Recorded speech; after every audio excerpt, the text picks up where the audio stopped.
اسمع أجدودي عزان تمنسيوين نون توافو الكيدو فرا أركن سبرك خسيس نغسا نمسكير نمزروي تيكلتا دانيال كامنخ إلا ديان ووري كختار غيوريك نينامورن اللي فلنتي مثار غباراز نتير تسكلانت نتمازيرتنخ إيقاو مراياد وداي اللي غيملان ما من كتغين وداين غتمازيرتنسن المغرب دما منك أمزن سيزوران نتو سنة نامورت إيقا أمارا أمسكلان دون غماس اللي إزرين تودرت نسغير المغرب دفرنسا اللي يسيقان تمازيرت نوزواق كي يقان دي سقواسن يكش ميتوري تسرتانت تيقيرا الاستقلال إيقا نرغام أي اللي غياس ديوي مايان أي فوق تمازيرت إتيو السينس والناينس أن مقال إيوان كن إسرائيل دمسو الصهيونية مضلان ما من كي يقومو الدو نضما عمران المالح في تغاوسيوين اللي في ماغ ما من كسيو صغوس كير نمزرو يد لسان نتمازيرتنخ أنسلا يتوقاني نقان اللي ديسني الكاملين إدمون بروحه المرحة وبإرادته الصلبة من المدافعين على وحدة المغرب وعلى شساعة التنوع الفكري والثقافي الذي يعيش به ويتغذى به في جميع الفترات التاريخية. كان ضمن الوفد ديال الحزب الشيوعي المغربي اللي قدموا لجلالة الملك مغفور له محمد الخامس الوثيقة التأكيدية ديال الحزب الشيوعي اللي كتدعم وثيقة المطالبة بالاستقلال. Edmond Amran El Maleh, c'est là où se rencontrent toutes les catégories sociales. On y croise le conseiller du roi, on y croise l'épicier du coin. Chacun connaît ses combats pendant le protectorat. Chacun connaît, non, je dis chacun devrait connaître. On ne les connaît pas assez. Il a été dans la clandestinité, il a été arrêté, il a dû partir, il a fait front avec beaucoup de courage et beaucoup de lucidité. Il était marocain jusqu'aux tripes. Je dirais même que ses œuvres ont beau être écrites en français, mais elles étaient habitées, elles sont toujours habitées par ce feu intérieur dont il parle, qui est Derija. D'ailleurs, lorsque vous prenez ses œuvres, vous remarquerez qu'il y a beaucoup de mots écrits non seulement en Derija, mais en amazigh berbère.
La relation qui a été la mienne avec Edmond, elle est très ancienne, très profonde, très singulière. Edmond Amran Maleh, avec lequel nous avions Essaouira en partage d'abord, parce que la famille Maleh fait partie des familles les plus emblématiques d'Essaouira Mogador. Et dans cette saga familiale, la place d'Edmond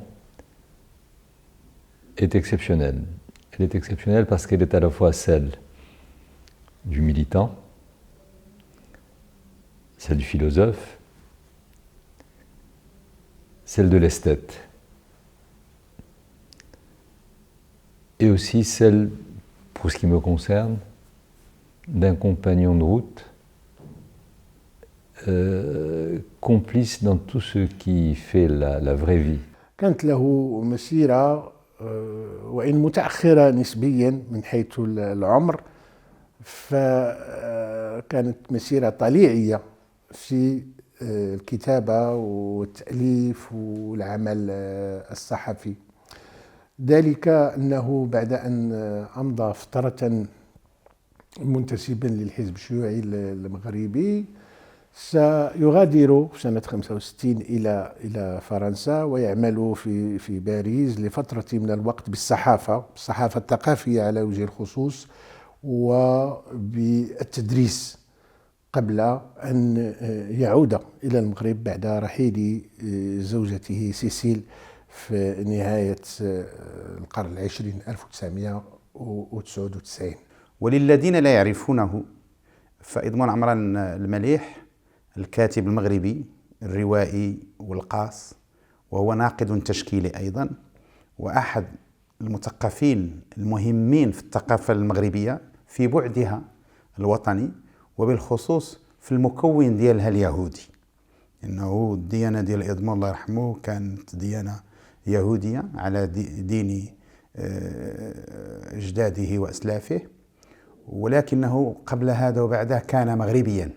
إدمون لم يكن يفضل أن نقول إنه يهودي مغربي، كان دائما يفضل أن نبدأ بكونه مغربي يهودي.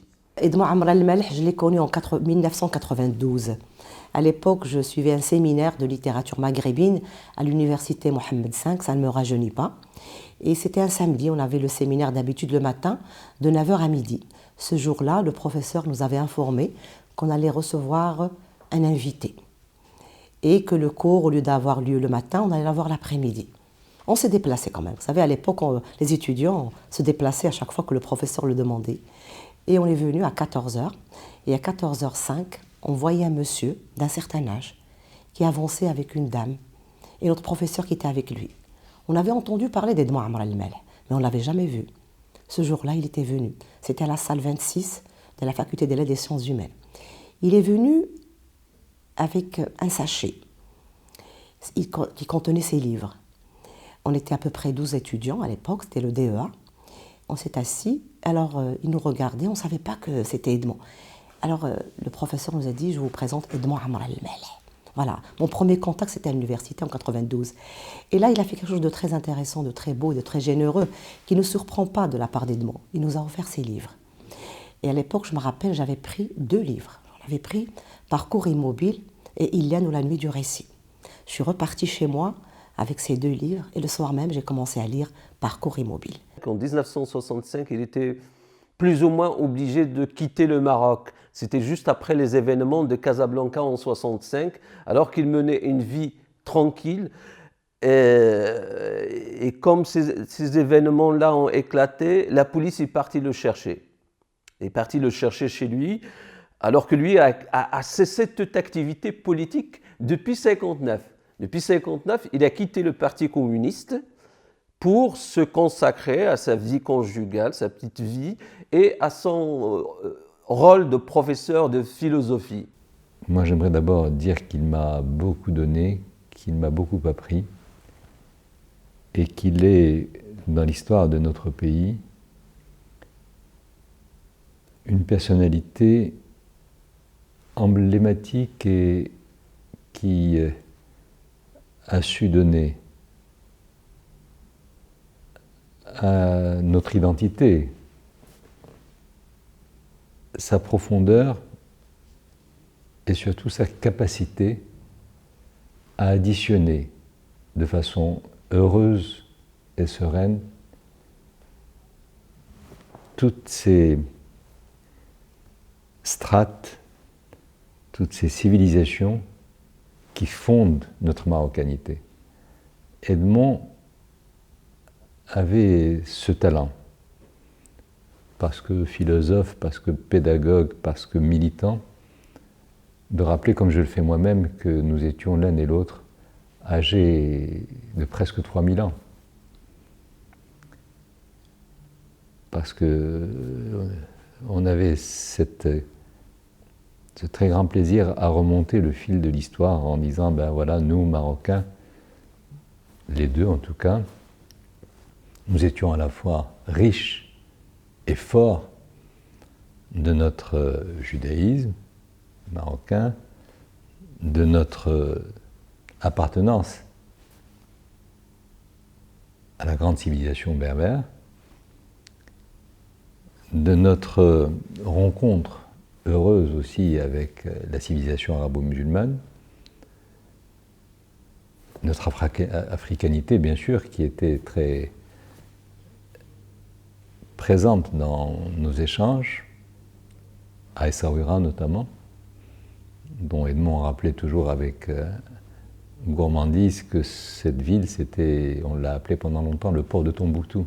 إضمون عمران المليح كان مغربيا أصيلا في الدارجة اللي كيتكلم بها قحة وقوية وعميقة وثرية من حيث المعجم ومن حيث الدلالة.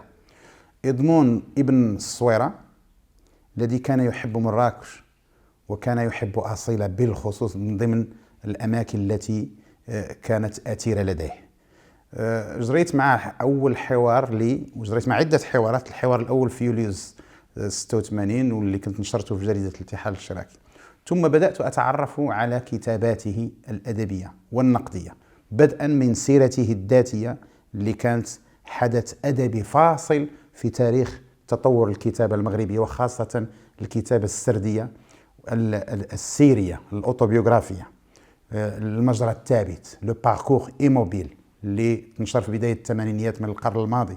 C'est vrai, comme le disent certains critiques, ces œuvres sont très difficiles d'accès. Ce ne sont pas des textes classiques, ce ne sont pas des textes qui sont destinés aux néophytes et aux novices. Donc j'ai commencé à lire les œuvres et l'idée m'est venue à l'époque de faire mon mémoire, un mémoire sur les œuvres d'Edmond. Mon directeur de recherche de l'époque m'avait dit « Tu ne fais pas le mémoire, tu fais une thèse. Pourquoi ne pas faire une thèse, un travail académique sur Edmond Amr el-Maleh ?» Et j'avais la chance aussi. Edmond, il habitait à l'Agdel, rue Belouidel. Moi, j'ai toujours habité aussi l'Agdel. Il habitait près de l'école où j'avais étudié lorsque j'étais enfant, à l'école Notre-Dame de la Paix, Madrasat Saïda Soussalem. Donc, à chaque fois que je venais rendre visite aux sœurs religieuses qui étaient mes professeurs, j'en profitais pour aller boire un thé avec Edmond et le Kbira qui nous préparait thé Bshiba. Donc là, c'était l'époque où j'allais le voir et il me disait Kaddu Bshilha. Il aimait m'entendre parler en berbère. Il savait que j'étais mini-mazirne. Et là, je commençais à lui dire, je vais travailler sur tes textes. Il me dit, et donc, on avait comme ce rapport où, je dirais, ce regard bienveillant qu'Edmond avait porté sur la jeune étudiante que j'étais à l'époque et les visites régulières que je lui rendais pour lui parler de certains aspects que je ne comprenais pas très bien.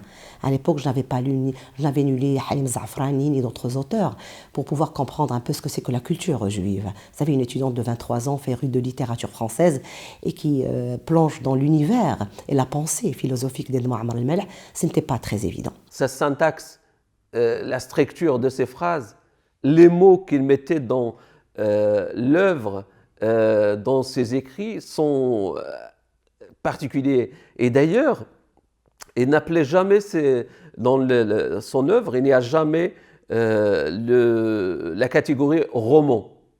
Il a toujours préféré mettre récit. Et un jour, je lui ai posé la question, pourquoi récit? Quelle est la différence que tu fais entre le roman et le récit? Et là, j'ai senti qu'il était très sensible et qu'il avait un projet, carrément un projet de pensée, un projet culturel et littéraire en même temps. Philosophe, on ne l'imaginait pas nécessairement être celui qui allait avoir ce regard, cette écriture, cette œuvre autour de la peinture contemporaine marocaine, par exemple. Et on n'imagine pas quelqu'un d'autre utiliser les mots, les images qui ont été les siennes pour parler justement de ce qui était à la source de nos créateurs dans le domaine des arts plastiques. Il était de celui qui pouvait passer au coin d'une rue et me dire, tu vois, voilà ce beau, un petit étal, là, dit voilà un magnifique tableau. سوف ينجز إدمون عمران الملح خلال 3 عقود مجموعة هائلة من الأعمال السردية، روايات وقصص ومذكرات وكتابات حول الفن التشكيلي، ذلك أنه كان من أوائل النقاد التشكيليين المغاربة الذين استرعت انتباههم الظاهرة الفنية والضائقة التشكيلية في البلاد.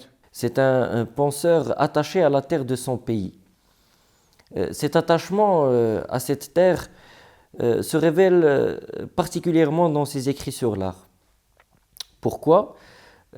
Parce que le Maroc est une terre d'art millénaire. Le Marocain a pratiqué toutes les formes d'art. Tapisserie, céramique, poterie. Et donc pour El Maleh, les peintres marocains comme Qassimi, Tibari Kentour, Khalil Ghrib, Hussein Miloudi, Ahmed Sharqawi, Radia Bint al-Hussein ont tous su prolonger ce geste créateur millénaire. C'est pour cela qu'il affirme avec une conviction certaine que les peintres marocains, que le geste du peintre marocain obéit à deux principes esthétiques. Alors la main comme prolongement du geste créateur artisan-artiste et la mère, la figure de la mère comme héritière sans testament, universelle de cet héritage millénaire. Ces deux principes esthétiques prennent deux formes d'écriture dans les écrits sur l'art d'Edmond consacrés à la peinture. Il y a des écrits où El Maleh parle de la situation de la peinture marocaine en général, et il y a d'autres textes où il se consacre à l'expérience d'un seul peintre. Parmi les peintres sur lesquels il a écrit, on peut retenir trois noms, à savoir celui de Khalil Ghrib, sur lesquels il a écrit de très beaux textes. On peut retenir aussi le nom de Hassan Bourqiya et de Ahmed Sharqawi. Donc à ces trois noms, on peut aussi ajouter le nom de Radia Bint al-Hussein, à laquelle il a consacré une monographie qui malheureusement n'a pas été publiée. Alors tous les textes d'El Maleh qu'il a écrits sur les peintres marocains gravitent autour d'un texte de sa femme, Marie-Cécile Dufour, qui a écrit un texte dont le titre est Art et artisanat, figure double de la créativité. C'est un texte que je conseille vivement la lecture. إلا اخترنا ثلاثة نقاط ديال التشكيل في المغرب ولا أربعة، إدمون واحد منهم ومن أبرزهم.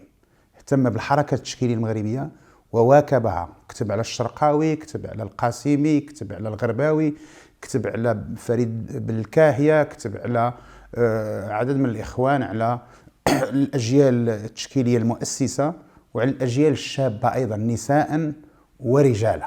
Il était ce clignotant, cette lumière que lui a allumée de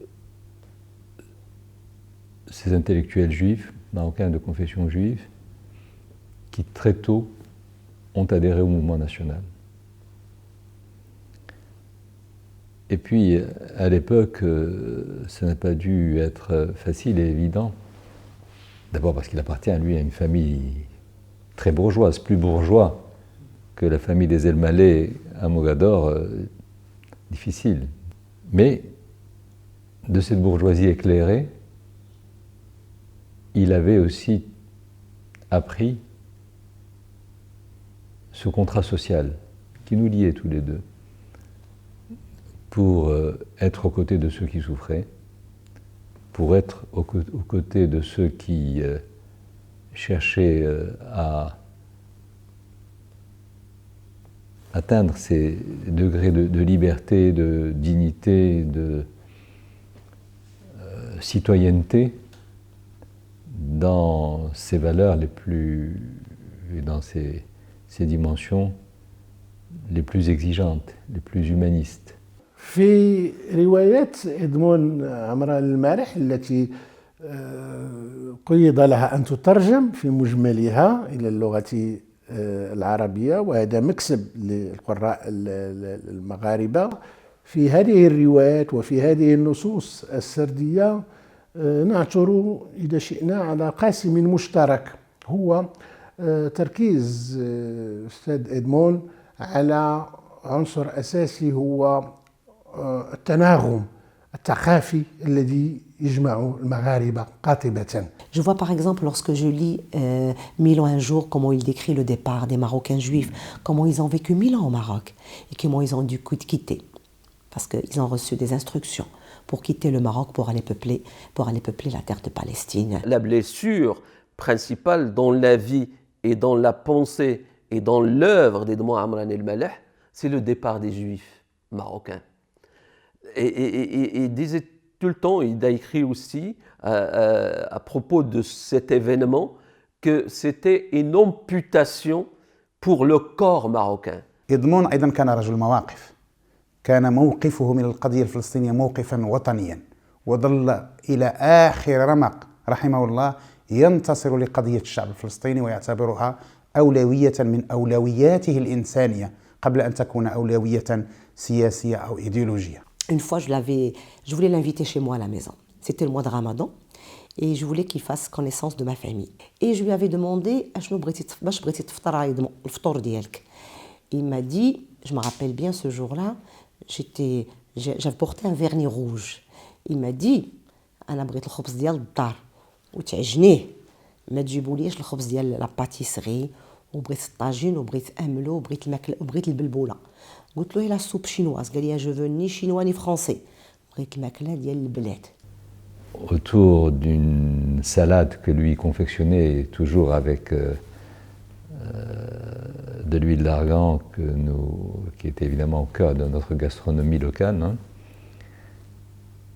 Et c'était chaque fois que nous étions ensemble les rendez-vous privilégiés. C'était la cuisine invitée au banquet de la pensée, et c'était la pensée elle-même en train de visiter les territoires de l'identité et de la diversité. Et puis c'était comme fil d'Ariane de tout cela, ce grand Maroc dont nous étions si fiers, dont nous sommes si fiers, mais dont Edmond savait parler et à propos duquel il savait écrire comme personne d'autre. إدمون عمران المليح أيضا كان طباخا ماهرا، وكان حكما من الحكام الدوليين في المادة ديال الطبخ، كان يعرف ما يفعل، وكان ماهرا في فكره وفي رؤيته الجمالية والفكرية والمعرفية. رجل فلسفة أي رجل فكر بامتياز، بحيث نعرف مثلا كيف كان يوتر يفضل يحب مثلا والتر بنيامين المفكر الفيلسوف الألماني كمرجعية أساسية لديه. Le militant, Edmond l'a été jusqu'à sa mort, même si, disons, l'espace idéologique qui a été le sien au départ n'est pas nécessairement celui dans lequel il a passé ces dernières années, où il a évolué pendant ces dernières années. Mais peu importe la référence ou la définition et l'étiquette idéologique, les valeurs, elles, sont toujours restées les mêmes. Et Edmond el-Maleh a été un militant fier. Nous sommes nombreux, mais lui avait cette rigueur et cette rudesse de l'exigence irréfragable. Il y avait des choses sur lesquelles un compromis impossible. Edmond Amran el-Maleh, il a toujours été connu pour être un défenseur des causes justes. Il a toujours été connu pour défendre ce qu'on appelle l'éthique. Il a toujours été connu pour dire qu'il était toujours pour ce qu'on appelle l'ouverture d'esprit. Il était quelqu'un qui disait non et qui refusait ce que j'appellerais l'exclusion de l'être, de son identité, ou bien le dénigrement de l'être. C'est quelqu'un qui était un homme de l'ouverture. Un homme, je dirais tout simplement un homme qui tendait sa main, je dirais, indépendamment de la religion.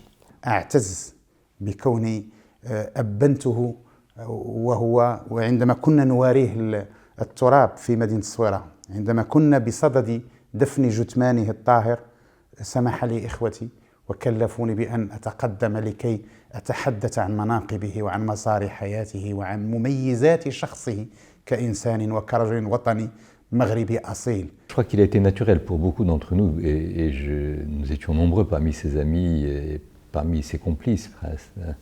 Dès le moment de sa mort, à dire il faut qu'Edmond reste parmi nous, et pour qu'il reste parmi nous, et pour qu'on protège son message, son œuvre et tout ce qu'il nous a laissé, il faut une fondation. Donc on a créé une fondation immédiatement, quelques-uns, et on m'a fait l'honneur d'en être nommé le président. J'aurais aimé faire beaucoup plus, et chacun des membres de cette fondation aurait aimé faire beaucoup plus, mais tout de même, son œuvre a été protégée.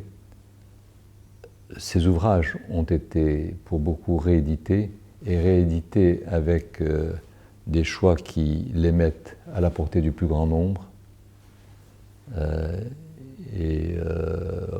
On a fait en sorte aussi que dans l'espace universitaire, comme dans l'espace de nos écoles,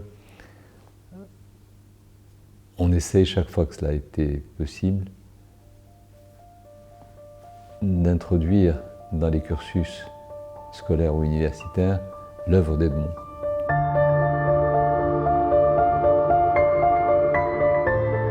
اسمها يتما أجدودي عزان غي كدايقا إدما عمران الملح أمارا اللي ملان سياد تايري قوتن يكولان نواوريك أنا مور نتمازيرت نخ يملاخ ينيقليون اللي سنقا يمغاربين يتغي غوانا ينس ستللي قوتن يامز غي من زيننس يزريتو درتنس تفرارت يتغي وساغنس تمدين تنتصرت غيك اللي سر ستغوينت تويرقيوين النس اي اللي غي السوتر ادي تيو مضال غيس مضال يقبورن الناس رد تغاما تيرا دي دريسن ندمو زند يانو غبالو نتغري اللي غنتفاني نفران ما يحضان غنيق نديرن نو مضال نسامس نفلول ديوريكن ولا سنس ديني قليون تينيتين كيجان اكون ناج غفرة ارتيكل تيضنين دواوريك يضنين. نعتز بانتمائه إلى هذا الوطن مثل ما ينبغي لهذا الوطن أن يعتز بإدمون عمران المليح كاتبا ومفكرا وناقدا وإنسانا.